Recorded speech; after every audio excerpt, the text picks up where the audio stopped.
जीवन देने वाला तो खुदा है, लेकिन जीवन बचाना भी कभी कभी इंसान के हाथ में हो जाता है। और मैं पहुंचा हूं इस वक्त गाज़ियाबाद के मसूरी क्षेत्र में, जहां 3 युवाओं ने एक युवक की जान बचा ली है।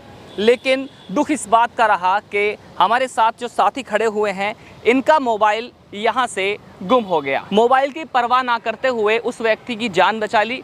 लेकिन इसी के साथ मैं आपसे कहना चाहूँगा कि हेल्प एशियन फाउंडेशन का बराबर में जो मैंने कोड दिया है, इस पर आप सहयोग करते हुए इनको आप अपना सहयोग करेंगे और हम सब मिलकर एक इनको फ़ोन दिलाएंगे और इनकी जाबाजी को हम सब सलाम करते हैं। हेल्प एशियन फाउंडेशन संस्था ऐसे लोगों को, ऐसे जाबाजों को सम्मानित करती है और वैसे ही इनको जो है प्रोत्साहित करने का काम करती है। जिस तरह से आज इन्होंने मनोबल जीता है और जो लोग हैं, युवा हैं, उनके अंदर जो प्रोत्साहित भर डाला है, यानी मोटिवेट कर डाला है, ये बहुत ही अच्छी बात है। इसी के साथ मैं आपको बताऊं कि यहाँ मैं इसलिए खड़ा हुआ हूँ कि मोबाइल की बात तो इसलिए की जा रही है क्योंकि आज जैसे ही ये 3 व्यक्ति अपने काम पर जो काम करते हैं, प्लम्बर का या अदर, तो ये जो है नाहल क्षेत्र के रहने वाले हैं।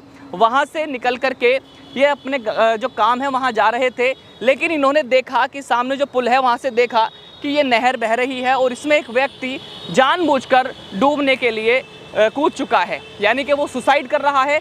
लेकिन इन्होंने अपनी जान की परवाह ना करते हुए उस व्यक्ति को बचा लिया और बचाने के बाद इनका जो फ़ोन है वो भी इसमें गुम हो गया और उसको अस्पताल ले जाकर उसकी जान बचाई। ये कहीं ना कहीं काबिल तारीफ़ है। मैं आपके लिए जो है शुक्रिया अदा करना चाहूँगा। इसी के साथ मैं नाम जानना चाहूँगा आपका। मेरा नाम बाबू खान है। अच्छा, क्या हुआ था इसके बारे में बताएं। सर ये है, हम जो है इधर साइड में खड़े थे, पुल के साइड में।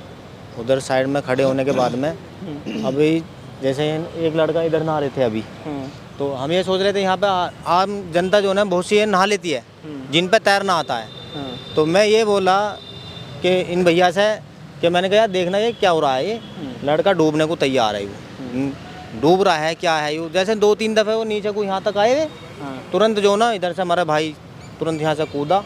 उनका मोबाइल यहाँ पर रखा था, जो डूबने वाले थे। मैंने उनका जो है पहले मोबाइल कब्जे में करा, एक लड़के को दिया, दम देश हम भी कूद गए। 2 जने जो ना कूदने के बाद में हमने वहाँ जाने के बाद वहाँ पे जो ना हमने तुरंत एकदम उनका कॉलर पकड़ा यहाँ से। कॉलर पकड़ने के बाद में तुरंत हमने उनको बाहर निकाल लिया। एक लड़के ने रस्सी ले रखी थी, उसके ज़रिए हमने उसको, उनने रस्सी फेंकी, हमने उसको पकड़ा, तुरंत जो ना उसे निकाल लिया बाहर। फिर जो है थोड़ी देर बाद ही हम जो वहाँ दर गए तो ऑटो ले गए अमन में भाई का, चाचे के लड़के का। ऑटो लाने के बाद में फिर हमने उनको लादा। उनको डालने के बाद में फिर जो है ना हम यहाँ से सीधे हॉस्पिटल ले गए। हॉस्पिटल वालों ने मना कर दिया हमारे साथ कि देखो जी हम नहीं लेने गए, यह है पुलिस केस। हम सीधे जो है ना फिर थाने में गए। थाने में जो है दरोगा जी मिले। दरोगा जी जो है उनसे बात हुई हमारी कि जी ये रहा मोबाइल, ऐसे ऐसे नहर में कूद रहे थे। क्यों कूद रहे हैं जी, ये पता नहीं है कहाँ के, जी लालकुआ विजयनगर साइड के, और कोई बात नहीं है। तो उन्होंने एक पर्चा लिया। पर्चा लेने के बाद में तुरंत जो अपना फिर हम देवी मंदिर है यहाँ पे एक हॉस्पिटल, तो वहाँ जाने के बाद में फिर उन्होंने इंजेक्शन लगाए। इंजेक्शन लगाने के बाद में तुरंत जो ना फिर उनको उन्होंने भर कर दिया। बिल्कुल होश आवाज़ आया। उनके घर का जो मोबाइल था, इन पे मोबाइल था, उन पर फ़ोन आया एकदम तुरंत। मगर जी ऐसा बात है, तुम्हारे जो है घर के ये नहर में डूब गए, मैंने बचा लिया। तो भैया आप जो ना एक काम करो, हॉस्पिटल में जाओ। जी हॉस्पिटल में ही हैं। वे आधा पौन घंटे बाद में आ गए। उनको हमने उनसे बातचीत करवाने के बाद में फिर हम वहाँ से आ गए।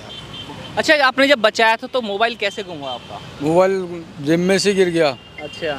हाँ, काम पर जा रहे थे, पुल के पास खड़े थे, देखा तो हाथ ऊपर नीचे कर रहा था, तो उसको हमने वहाँ जाकर बचाया। उसको कपड़े समेत ऐसे कूद गया। हमने अपनी जान भी नहीं देखी, कुछ नहीं देखी, ऐसी जाके कूद गए हम।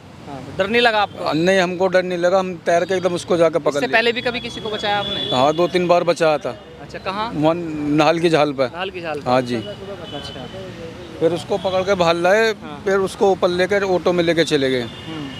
तो खाने में क्या लेके जा रहे थे आप सुबह? खाने में बस रूखी रोटी थी, पिन्नी में लिपेट के ले जा रहे थे इधर के।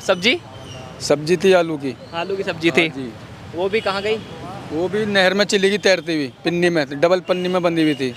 जिम में जो खाना आपके नसीब में नहीं था? नहीं। जो खाना सुबह माँ ने, किसने बनाया था? हमारी अम्मी ने बनाया था। जो खाना इनकी अम्मी ने सुबह इनके लिए बनाया था कि ताकि ये सुबह जो है मेहनत करें और घर में 2 पैसे कमा करके लाएं, उस खाने को खाएं ताकि ये जीवित रह सकें। लेकिन वो खाना भी आज नहर में बह गया।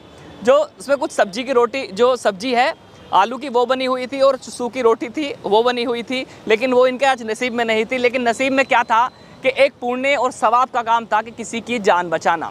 आखिर ये जान बचाने वाला व्यक्ति कौन था? ये व्यक्ति जो है गाज़ियाबाद के थाना क्रॉसिंग रिपब्लिक क्षेत्र डूंडाहेड़ा का रहने वाला है। इसका नाम जो है अमित है और इस पे ज़्यादा नहीं कुल 4 लाख रुपए के कर्जे को लेकर के जिस तरह से जो कर्जदार हैं वो इस पर जो है उसे प्रताड़ित कर रहे थे, तो ये कहीं ना कहीं कह सकते हैं कि ये प्रताड़ित हो गया और आकर के अपनी जान को जो है इतना सस्ता समझा के वो नहर में कूद गया। तो इसके साथ मैं ये कहना चाहूँगा संस्था की तरफ से भी, और संस्था का जो मैं राष्ट्रीय सचिव हूँ चौधरी अफसर, ये कहना चाहूँगा कि इस तरह का कदम उचित नहीं है, कभी ऐसा कदम ना उठाएं। अगर ऐसा आपको लगता है तो किसी दोस्त या किसी रिश्तेदार या कोई जो बड़े होते हैं उनसे सलाह लें, उनसे बैठ के बात करें। और आपको लगता है कि कोई घाटा हो रहा है तो कोई सलाहकार या अच्छा काम करने वाला कोई समझदार व्यक्ति है तो उनसे बात करें। तो लोग ऐसी स्थिति में जो है हमें एक समाज में रहना चाहिए, लोगों के साथ बातचीत करनी चाहिए, क्योंकि हमारा जो ये मस्तिष्क है यानी दिमाग है ये तभी सही कार्य करता है जब हम समाज के बीच में रहते हैं। तो बने रहिए मेरे साथ, ऐसे ही जो है लोगों से मिलते रहेंगे और ये बहुत ही अच्छा इन्होंने कार्य किया है। तो हमारी संस्था इनको जो है सलाम करती है, जज्बे को सलाम करती है और जल्द इनको हम सम्मानित करेंगे। और आप सभी से मेरी रिक्वेस्ट है कि आप सभी सहयोग करते हुए इनका फ़ोन दिलाने की कृपया करेंगे। बने रहिए मेरे साथ।